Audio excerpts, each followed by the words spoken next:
ಕೊಳ್ಳಬೇಕು ಕೊಳ್ಳಬೇಕು ಕೊಳ್ಳಬೇಕು ಕೊಳ್ಳಬೇಕು.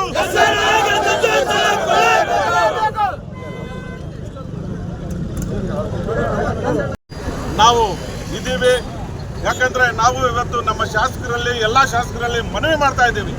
ಕೋಲಾರ ಜಿಲ್ಲೆಗೆ ಅನ್ಯಾಯ ಆಗಿದೆ, ನೀವೆಲ್ಲರೂ ರಾಜೀನಾಮೆ ಕೊಡಿ. ಯಾಕಂದ್ರೆ ಕಾಂಗ್ರೆಸ್ ಪಕ್ಷ 2 ಬಾರಿ ಇದಕ್ಕೆ ಮುಂಚೆ ಸಿದ್ದರಾಮಣ್ಣ ಅವರ ಸರ್ಕಾರದಲ್ಲೂ ನಮಗೆ ಪ್ರಾತಿನಿಧ್ಯ ಕೊಟ್ಟಿಲ್ಲ ನಮ್ಮ ಜಿಲ್ಲೆಗೆ. ಈಗೂನು ಡಿ ಕೆ ಶಿವಕುಮಾರ್ ಅವರ ಸರ್ಕಾರದಲ್ಲೂ ನಮ್ಮ ಜಿಲ್ಲೆಗೆ ಪ್ರಾತಿನಿಧ್ಯ ಕೊಡ್ತಾ ಇಲ್ಲ. ಆದ್ರಿಂದ ನಮ್ಮ ಶಾಸಕರಾದ ಎಸ್ ಎನ್ ನಾರಾಯಣಸ್ವಾಮಿ ಅವರು ಹಿರಿಯರಿದ್ದಾರೆ, ಅವ್ರನ್ನ ಮಂತ್ರಿ ಮಾಡ್ಬೇಕಂದ್ಬಿಟ್ಟು ನಾನು ಮನವಿ ಮಾಡ್ಕೊಂತ ನಾವು ನಮ್ಮ ಶಾಸಕರಲ್ಲಿ ಎಲ್ಲರೂ ಸೇರಿಕೊಂಡು ಒಟ್ಟಿಗೆ ರಿಸಿಗ್ನೇಷನ್ ಎಲ್ಲ ಅವಿಭಾವಿತ ಜಿಲ್ಲೆಯಲ್ಲಿ ಎಲ್ಲ ಕೋಲಾರ ಅವಿಭಾವಿತ ಜಿಲ್ಲೆ ಎಲ್ಲ ಶಾಸಕರು ಎಲ್ಲ ಮುಖಂಡರು ಸೇರಿ ನಾಳೆ ಸಾಮೂಹಿಕವಾಗಿ ನಾವು ರಿಸೈನ್ ಮಾಡೋದಕ್ಕೆ ರೆಡಿಯಾಗಿದ್ದೀವಿ. 2 ಬಾರಿಗಾಗಿ ಶಾಸಕರಾಗಿ ಆಯ್ಕೆಯಾಗಿ ಕೋಲಾರ ಜಿಲ್ಲೆಗೆ ಒಂದು ಹೆಮ್ಮೆಯ ಶಾಸಕರಾಗಿ ಕೆಲಸ ಮಾಡ್ತಾ ಇರುವ ನಮ್ಮ ಶಾಸಕರಾದ ಜನಪ್ರಿಯ ಶಾಸಕರಾದ ಎಸ್ ಎನ್ ನಾರಾಯಣಸ್ವಾಮಿ ಅವರಿಗೆ ಮಂತ್ರಿ ಸ್ಥಾನ ಕೊಡಬೇಕಂದ್ಬಿಟ್ಟು ಕೋಲಾರ ಜಿಲ್ಲೆಯ ಒಗ್ಗಟ್ಟಿನ ಎಲ್ಲ ಶಾಸಕರುಗಳು, ಕೋಲಾರ ಶಾಸಕರಾದ ಕೊತ್ತೂರು ಮಂಜಣ್ಣ ಅವರು, ಮಾಲೂರು ಶಾಸಕರಾದ ನಂಜೇಗೌಡರು, ಕೆಜೆಪಿನ ಶಾಸಕಿಯಾದ ರೂಪಕಲಾ ಅವರು, MLC ಆದ ಅನಿಲ್ ಕುಮಾರ್ ಅವರು, ಇನ್ನೊಬ್ಬ MLC ಆದ ನಜೀರ್ ಅಹಮದ್ ಅವರು ಮತ್ತು ಮುಳಬಾಗಿಲಿನ ಕಾಂಗ್ರೆಸ್ ಅಭ್ಯರ್ಥಿಯಾದ ಆದಿನಾರಾಯಣ ಅವರು, ಇವರನ್ನ ಒಳಗೊಂಡ ಒಂದು ತಂಡ ಕಾಂಗ್ರೆಸ್ ಹೈಕಮಾಂಡ್ ಅನ್ನು ಮನವಿ ಮಾಡಿತ್ತು. ಕೋಲಾರ ಜಿಲ್ಲೆಗೆ ಒಂದು ಅವಕಾಶವನ್ನು ನೀಡಬೇಕಂದ್ಬಿಟ್ಟು. ಆದರೆ ಇವತ್ತು ಕೋಲಾರ ಜಿಲ್ಲೆಗೆ ನಮ್ಮ ಕಾಂಗ್ರೆಸ್ ಪಕ್ಷದ ಹೈಕಮಾಂಡ್ ಒಂದು ಕಡೆಗಣಿಸಿದೆ.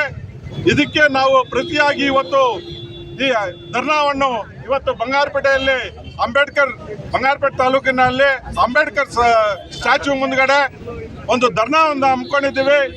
ನಾಳೆ ನಾಳಿದ್ದು ಇಡೀ ಜಿಲ್ಲೆಯಲ್ಲಿ ಕೋಲಾರಲ್ಲಿ ಮಾಡ್ತೀವಿ, ಮುಳಬಾಗಿಲಲ್ಲಿ ಮಾಡ್ತೀವಿ, ಶ್ರೀನಿವಾಸಪುರದಲ್ಲಿ ಮಾಡ್ತೀವಿ, KGF ಮತ್ತು ಮಾಲೂರಲ್ಲಿ. ಇವತ್ತೇ ಉಗ್ರ ಹೋರಾಟವನ್ನು ಮಾಲೂರಲ್ಲಿನೂ ಸನ್ಮಾನ್ಯ ನಂಜೇಗೌಡರು ಅಲ್ಲಿ ಕಾಂಗ್ರೆಸ್ ಪಕ್ಷದ ಮುಖಂಡರೆಲ್ಲರೂ ಸೇರಿಕೊಂಡು ಅಲ್ಲಿ ಮಾಲೂರಲ್ಲೂ ಇವತ್ತೊಂದು ಪ್ರೊಟೆಸ್ಟ್ ಅನ್ನು ಹಮ್ಮಿಕೊಂಡಿದ್ದಾರೆ. ನಾಳೆ ನಮ್ಮ ಶಾಸಕರ ನೇತೃತ್ವದಲ್ಲಿ ಎಸ್ ಎನ್ ನಾರಾಯಣಸ್ವಾಮಿ ಅವರ ನೇತೃತ್ವದಲ್ಲಿ ಕೋಲಾರ ಮತ್ತು ಚಿಕ್ಕಬಳ್ಳಾಪುರನ 2 ಜಿಲ್ಲೆ ಶಾಸಕರನ್ನು ಒಗ್ಗೂಡಿಸ್ಕೊಂಡು ನಾಳೆ ನಮ್ಮ ಶಾಸಕರ KUIDFCಯಲ್ಲಿ ಕೂತ್ಕೊಂಡು ನಮ್ಮ ಜಿಲ್ಲೆಗೆ ಮತ್ತು ಚಿಕ್ಕಬಳ್ಳಾಪುರ ಜಿಲ್ಲೆಗೆ 2 ಜಿಲ್ಲೆಗಳನ್ನು ಬಹಳಷ್ಟು ಅನ್ಯಾಯ ಆಗಿದೆ.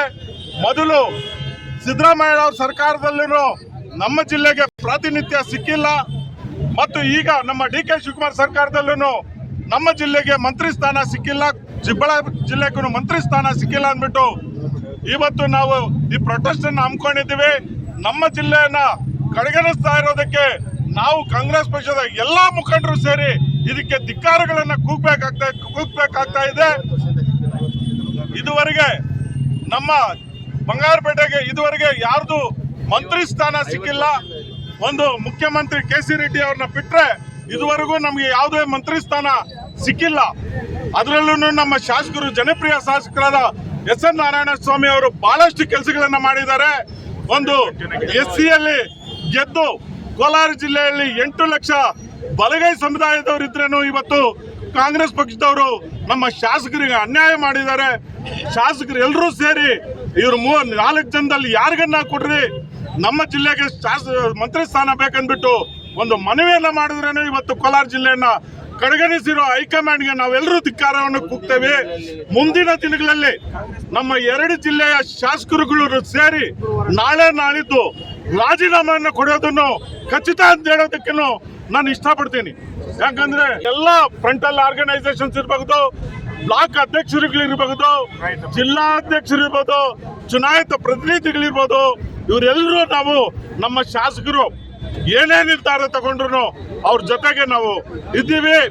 ಯಾಕಂದ್ರೆ ಅವರಿಗೆ ನಮ್ಮ ಜಿಲ್ಲೆಗೆ ಪ್ರಾತಿನಿಧ್ಯ ಕೊಡ್ಬೇಕಂದ್ಬಿಟ್ಟು ಡಿ ಕೆ ಶಿವಕುಮಾರ್ ಅಲ್ಲೇ, ಖರ್ಗೆ ಅವರಲ್ಲಿ, ಮಾಜಿ ಮುಖ್ಯಮಂತ್ರಿಗಳಾದ ಸಿದ್ದರಾಮಣ್ಣ ಅವರಲ್ಲಿ ಮತ್ತು ರಾಹುಲ್ ಗಾಂಧಿ ಅವರಲ್ಲಿ ಇವತ್ತು ನಾವು ಮನವಿ ಮಾಡ್ಕೊಂತೀವಿ.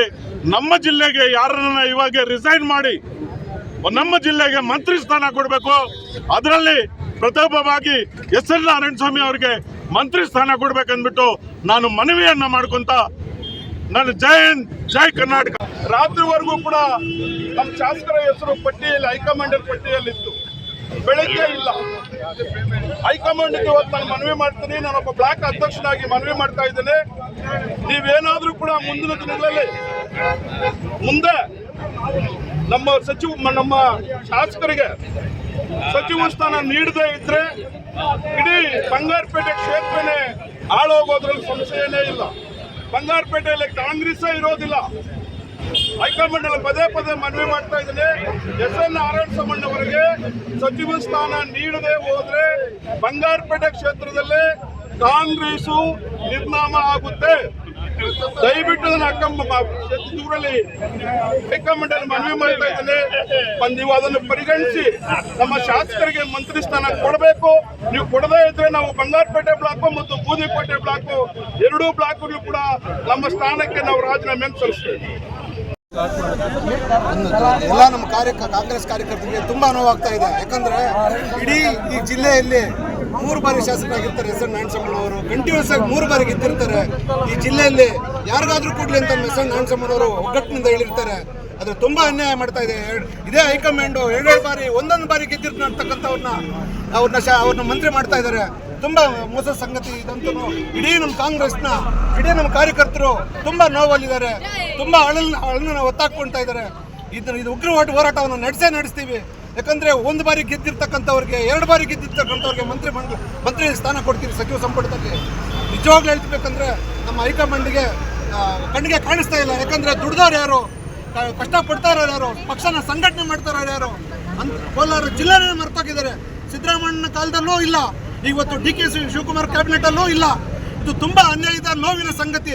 ಇಡೀ ನನ್ನ ಒಬ್ಬಂದಲ್ಲ, ಇಡೀ ಕಾಂಗ್ರೆಸ್ನ ಕುಲ, ಕಾಂಗ್ರೆಸ್ನ ಕಾರ್ಯಕರ್ತರು ಎಲ್ಲರಿಗೂ ನೋವಿನ ಸಂಗತಿ. ಎಲ್ಲರೂ ಕಣ್ಣಲ್ಲೂ ನೀರಾಗ್ತಾ ಇದ್ದಾರೆ. ಆ ಶಾಪ ತಟ್ಟದೆ ಬಿಡಲ್ಲ ನಿಮ್ಗೆ. ದಯವಿಟ್ಟು ಹೇಳ್ತೀನಿ, ಇವತ್ತು ಯಾವುದೇ ಕಾರಣಕ್ಕೂ ನಮ್ಮ ಜಿಲ್ಲೆಗೆ, ಚಿಕ್ಕಬಳ್ಳಾಪುರ ಜಿಲ್ಲೆಗೆ ಅನ್ಯಾಯ ಮಾಡಿದ್ದೀರಾ. ನಿಜವಾಗ್ಲೂ ನೋವಿನ ಸಂಗತಿ.